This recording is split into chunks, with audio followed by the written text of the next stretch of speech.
idea is to do some kind of passport. This is when everything was really kind of shut down. Okay. And they wanted to promote takeout. Okay. Carry out.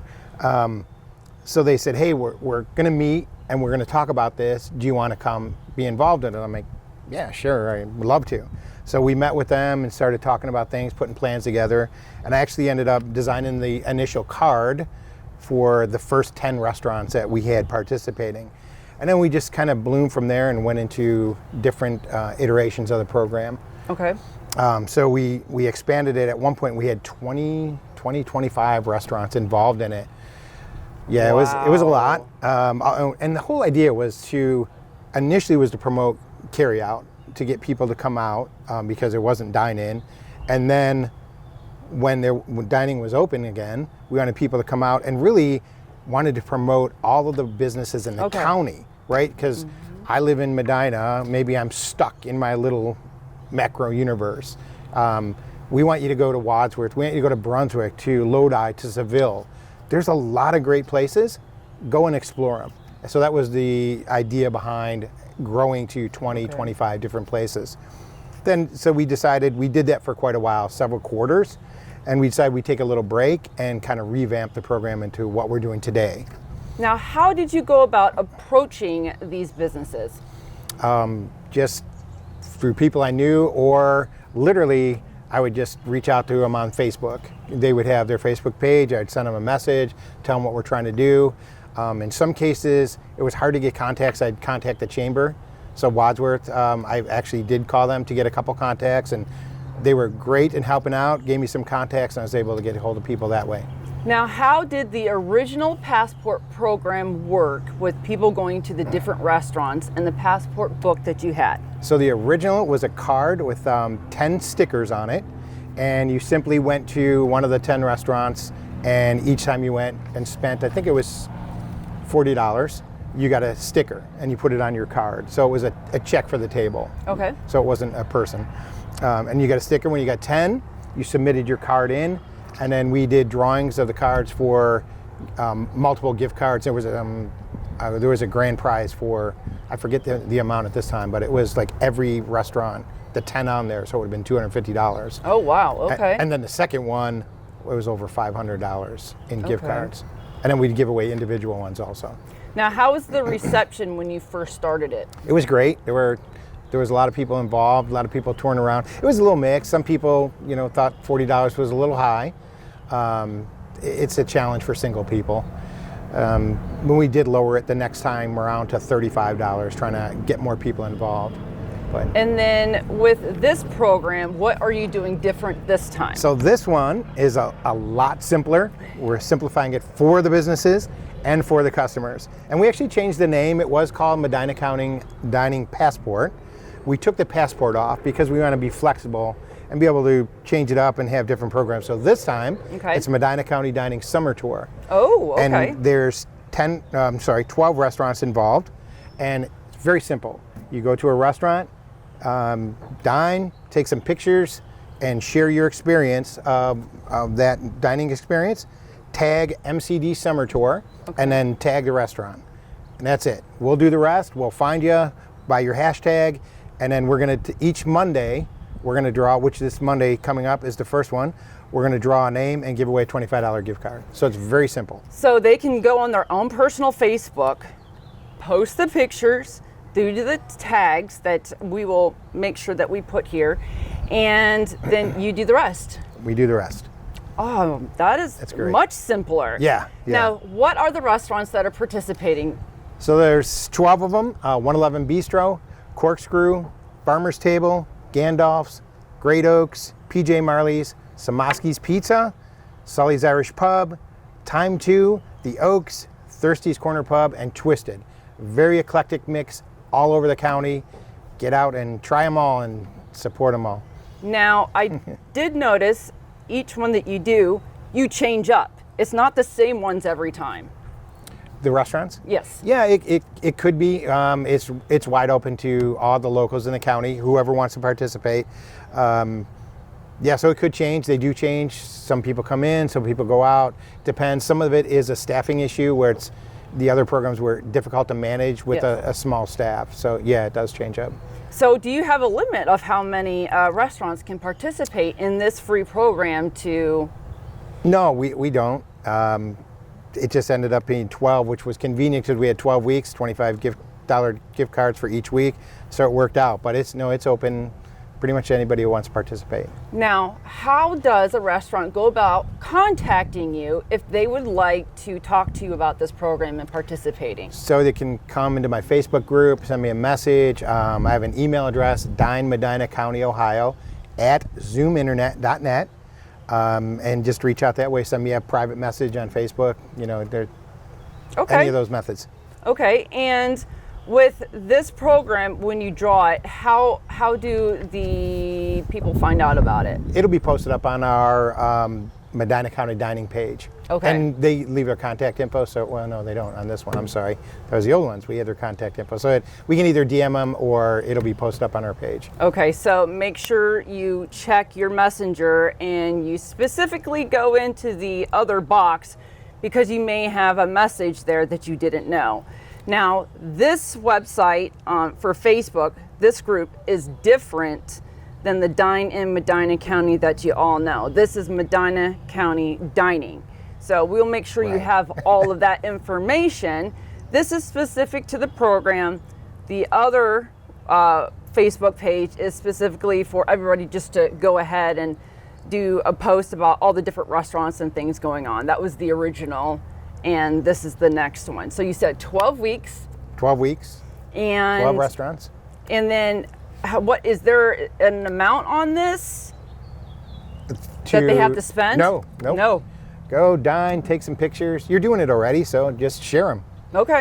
Okay, that makes sense. And then with this program, when does it end? So it's about the third week of August. Third week of August. And then will you do another program, fall, winter? Yeah, absolutely. Don't know what yet. We try to change things up, be a little creative, and that's why we took the passport name off the end of it. Okay. So who knows? There could be a fall, there could be a holiday event. Okay. Maybe both. And do you do anything, unlike the other passport program, do you do anything at the end of this, like a party or anything? We do not. You don't? Okay. This is simply the gift card giveaways each week. Okay. Yeah. Now, going back over to the Dine Medina County, you are posting now for weekends of all of the places that have music in their patios, correct?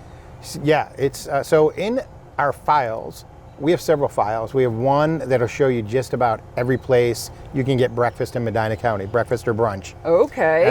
Constantly trying to update that. I have a couple new things going in, so that'll be updated here in the next week or so. I'm just waiting for some pictures. Okay.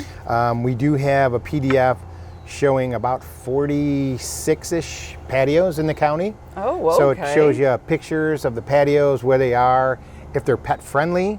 Oh, that is good. That is really good, because I was getting ready to ask. Yeah, people always ask, is it pet friendly? So we try to indicate that on there. If they have a fire pit, so when it gets closer to fall and it's a little cooler, it'll tell you if it has a fire pit. So those are always in there. And then every week on Tuesday and Thursday at a minimum, sometimes Fridays, depending on what's going on, we post up a list of all the music in the county that we can find. And right now it's about 2.5 pages long. There's a lot. So these files you talked about, where are they exactly located? So if you go into Dine Medina County, Ohio, there's a little tab in Facebook called Files. If you click on there, there's several PDFs in there, and there's two, one for patios, one for the breakfast, and then the music is just simply posted into the group each week. Oh, that is amazing. So we will make sure to go ahead and provide that. In closing, I want to say, make sure you check out this program. It costs you nothing to participate except for going to all these amazing restaurants. Make sure that you use the 2 hashtags and keep following the page in Dine Medina County. I will also go ahead and attach that link for you. Thank you so much for creating that page. Thank you so much for creating this program, because you are helping out so many small businesses. And I know that there's many that have been out there for a long time, and we got newer ones. Yeah. And I know that it has gotten people out there. I've seen a lot of tags and things like that. So I think you're doing an amazing job. So thank you. Oh, it's a pleasure. Glad to help any way I can. And we're blessed with a lot of great places in the county. We just want to share it and bring people in from outside the county too. That's great. And join us for our next episode. We'll be going over the Passport Brewery program that he also created that has been an amazing hit. Until next time, thank you.